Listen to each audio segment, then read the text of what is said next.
Hey everybody, it's Jason Blaha here, and it's time for part 2 of the Q&A, so let's go ahead and get to this first question. Hey Jason, could you recommend some changes in nutrition and lifestyle to get better skin? Thanks coach, and keep up the good work. As far as better skin goes, yeah, there's nutrition and stuff you can do, but one of the most important things if you want healthy skin, you need to stay out of the sun. Let's be honest here, people can talk all they want about being pasty or pale, but sunlight damages your skin, it ages your skin. Everyone who tans, and it doesn't matter whether you're, whatever your skin tone is, it doesn't matter whether you're a white person, black person, Hispanic person, it doesn't matter. If you spend a lot of time in the sun, your skin is going to age, it's going to look worse, all right, and you have to accept that. So again, people who tan need to quit complaining when they have bad skin. You did it yourself. That's probably the worst thing you can do. Outside of that, drink lots of water, stay really well hydrated. If you need to, moisturize your skin. Moisture matters both internal and external. Depends on the climate that you live in. If you're in a much drier climate, you need to moisturize your skin. If you're in a humid climate, you probably don't. You should be able to get enough from your internal moisturizing from drinking lots of water. Make sure you have a balanced diet, plenty of fruits and vegetables, and try not to get too much sunlight. It's pretty much that simple. All right, next question. Hi Jason, I seem to make much faster progress when I'm eating at maintenance or a tiny bit above than when I'm in a large surplus. I'm in a mid to late novice stage, and now I'm improving rapidly after having stalled for several months. I'm at about 20% body fat. Could it be my body's just very efficient at recomping? My weight has pretty much stayed the same. Thanks Jason. Well, I want you to think this through of is it possible that a person gains more muscle and strength on lower calories? Or is it maybe that you've done something else different and you're not looking at it directly? Because truth be told, overeating will almost always give more potential for strength gains, muscle gains, things like that. You should never ever have more potential by reducing calories. That's not how it works. Food itself is anabolic even for people who sit around on their ass and don't train at all. So when you understand it from that perspective, it doesn't make sense. Now, it could be the fact that maybe you have not been tracking things quite the way that you think they are, meaning for you to even determine this for yourself, let's say you just need anecdotal evidence of your own training, right? You would need to run separate phases because your training itself can stall on its own no matter what you do. So in other words, if you were to be running, say, a 500 calorie surplus and be gaining about a pound a week, right? About 1 pound a week, that's a 500 calorie surplus. You would need to track your training for something like 8 weeks and then go to maintenance for 8 weeks, then back to a surplus for 8 weeks and then maintenance for 8 weeks, and actually track every lift and every exercise you do and plot it on a graph and see if you actually progress faster. And meaning you would need to track your body weight to make sure you were actually at maintenance or in a surplus and then compare the phases. And you can't do it off just a single phase because you may have hit kind of a stall in your training or recovery issue, your sleep changed, and that would be the other thing that I would point out too. To actually say that it's something different with your calories making a meaningful difference, you would need multiple phases to where you switched back and forth for prolonged periods of time. You can't do it off of a single, and you need to make notes about things like your sleep and everything else. It could actually be that some other factor in your lifestyle changed because, again, no, your body's just not more efficient at recomping. Something has changed in your life, your recovery, your training, your sleep, your diet beyond that will have caused that. Or you could actually be mistaken. You might actually go back and check and find out that you actually made more progress on the calorie surplus, the entirety of it, even with the stall added in. And just because you stalled for a little while, you might have convinced yourself that you gained less when you actually may have gained quite a bit. So again, just factoring that in, you need to understand that just because we think based upon our short-term memory, just our memory that we have made a change and it made a difference, doesn't mean that it actually did until you go back and actually track it carefully and look at all your notes. Again, this is also the whole situation of, in science, correlation does not equal causation. All right, you're correlating a perceived change in your gains based upon a certain change in your diet, when that may not be the actual cause. It just seems to occur at the same time. So just throwing that out there. All right, next question. Hey Jason, I've noticed in videos of myself squatting that my hips swing to the left quite considerably in the concentric part of the lift. I can't seem to correct it by adjusting my form, and it only happens at around 65% of maximum or higher. I feel no pain and my squat numbers are going up. Should I be worried? What might cause this, and how can I remedy it? It's technique and muscle balance issues. You need to brace yourself tighter. You're too loose and floppy when you're going heavy.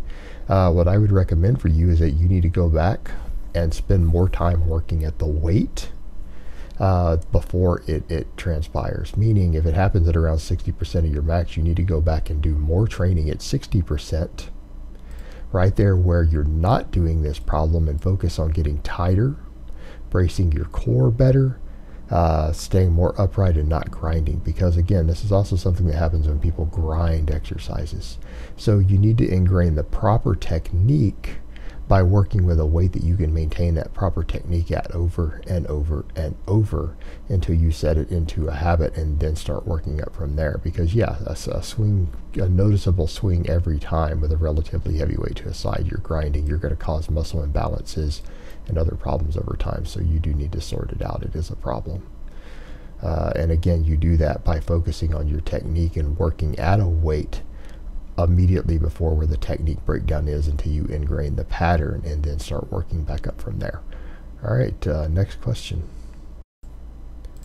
Hey Jason, I work at a lumber mill full-time, so every day for 8 hours I'm moving things, lifting things, medium to heavy in weight, and going back and forth in a fast-paced environment. I also train kickboxing and jiu-jitsu twice a week. Would you still recommend me doing some sort of GP work, like maybe on the weekends? For you, no. You already probably have all the GPP you need. You're one of the people whose lifestyle and career actually give you plenty of GPP work, general physical preparedness. So for you, you could focus entirely on strength training, sport-specific training, and cardio, and you'll be fine. Again, 8 hours of the sort of manual labor that you do is plenty of GPP. Your martial arts training is GPP. I don't think you'll benefit from doing GPP work for you personally. I think you already have it covered. Carry on and keep doing what you're doing. All right, next question. You've mentioned before how training fasted is not as good at fed. How long will glycogen stay in the muscles readily available for fuel while using IF for fat loss? If say I ate 2,200 calories in the evening, carbs are probably 70% of calories, and train around noon the next day, lifting, then cardio, will those carbs be readily usable by the time lifting at noon? Look, no, you absolutely are not getting anywhere near ideal performance. The way that you are training, if you're eating 2,200 calories as a lifter and doing cardio, you're probably losing weight relatively quickly. You probably already have deplenished glycogen stores every time you go to the gym. You training fasted, doing something like that, I'm just going to call it what it is. It's stupid. You're going to lose muscle. You're going to lose muscle. This is not an ideal scenario, and anyone who tells you, well, I did this and I'm still big and strong, they're using trend. Okay, that's it. They're using trend alone. There is no other explanation. You need to tell these people to go fuck themselves who are giving you advice like that. But no, absolutely not. Someone who lifts and does cardio on 2,200 calories, your caloric deficit is there already. You need to eat some carbs before you train. Eat some fast absorbing carbs. Again, quit buying into these fads. And I'm not saying fasting can't be a useful tool, but on what you are doing to be training fasted, lifting fasted, you're not going to get enough stimulation to maintain your muscle unless you're a noob who's starting out. If you have any sort of base built already, you're going to lose muscle with what you're doing. Totally absurd. And I can't recommend it. I can't advocate it. All right, next question. If I have a gym in my basement and I'm doing sets in between chores and other activities, sometimes the rest time between sets can be up to 10 minutes. Is that too long for maximum hypertrophy? I get roughly the same volume whether I do 3 minutes or 10 minutes rest time. No, you'll get the same hypertrophy. I talked before, remember, about workload density being one of the forms of progressive overload. Studies have shown that's not really the case. So I've had to even admit, no, workload density doesn't improve muscle gains at all, meaning cutting down the rest times between sets gets you out of the gym faster.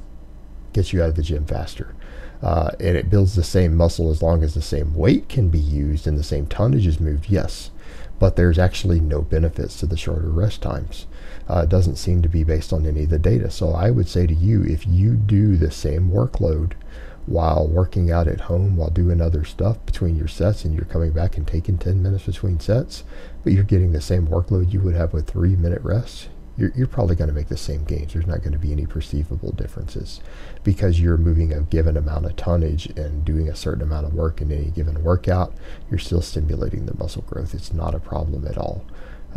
Again, like we've always noted, things like greasing the groove programs work amazingly well, where you're taking an hour or two sometimes between sets of chin-ups and doing them all day. And again, people get fantastic results doing that sort of stuff also. And there's just no reason to believe that the shorter rest times matter. And in this case, obviously a person doing that in the gym, it's silly because there's no way you need 10 minutes to recover between sets. It's just not possible.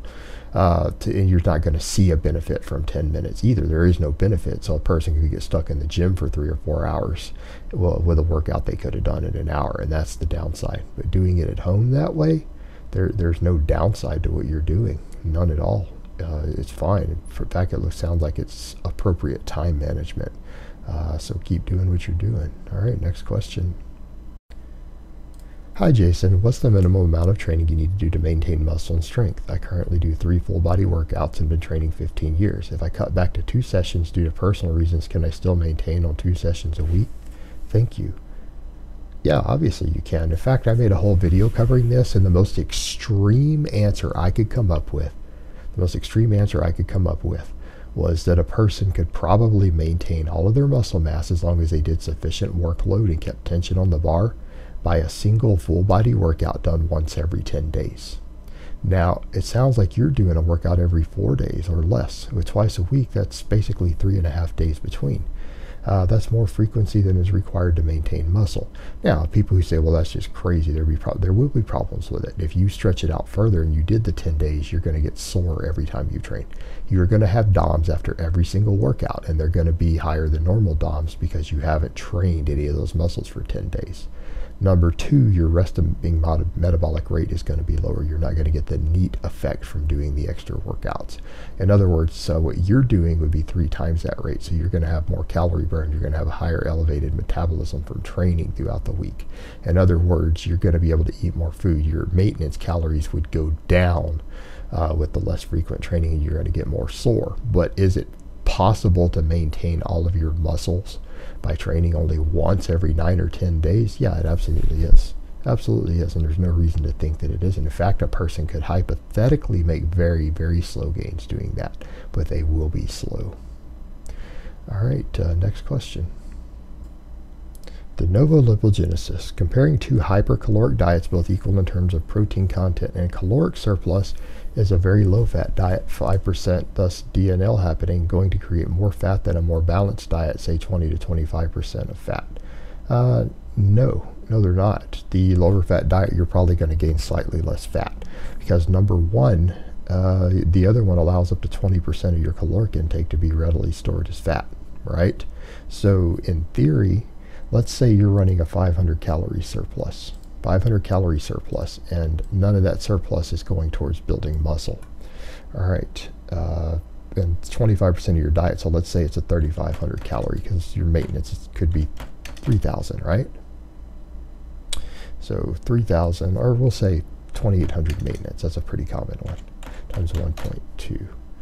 All right, 20% surplus, it's around 3,360. So basically, your entire calorie surplus is from fat in that case, meaning you're consuming 500 calories of fat on a 500 calorie surplus. You're going to easily be able to gain close to a pound of body fat a week doing that. Now, if you're eating a 500 calorie surplus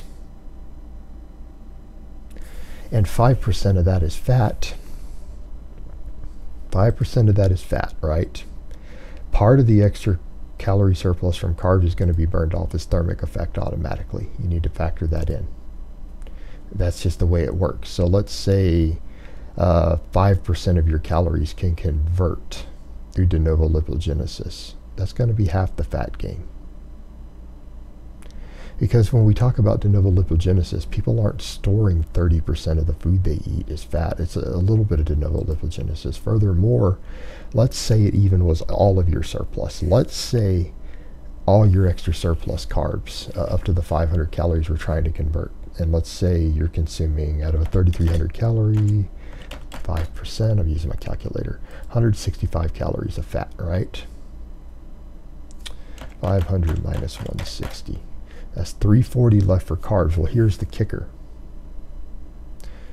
It takes about 30% of the carb calories that you consume for the de novo lipogenesis to happen. It uses calories. It uses about 30% of the calorie content to convert the calories to de novo lipogenesis, meaning 1,000 calories of carbohydrates converted to fat over time doesn't convert to 1,000 calories of fat. It converts to about 700 calories of fat, and it burns the extra off as heat energy as part of the actual process of becoming fat. See where we're going with this? So your potential, let's say that you were in a situation to where the full surplus could convert, because maybe you've got a slight insulin sensitivity issue, you got metabolic syndrome, you're not a healthy active person. Trust me, you're not converting 350 calories of carbs into fat with a 500 calorie surplus. But assuming you could, so I've just pulled up 340 left or whatever, times 0.7, that's only 238 calories plus your 165. That's only about 400 calories of potential fat gain out of a 500 calorie surplus in the worst case scenario, because of the calories burned through the de novo lipogenesis. That actually will elevate your total energy turnover, because TDEE also has thermic effect. So in that case, in theory, about 100 calories a day less in the worst case scenario from your surplus could be stored as fat. That's close to a pound a month less fat gain. Now, you're still gaining fat. Now, the other thing to factor in is how in the hell are you going to do a 5% fat diet? I don't know how you calculated that. That would be insanely hard to do, but I digress. All right, guys, but that's really all I have to say on that today. I hope it's been informative, and I will talk to you guys next time.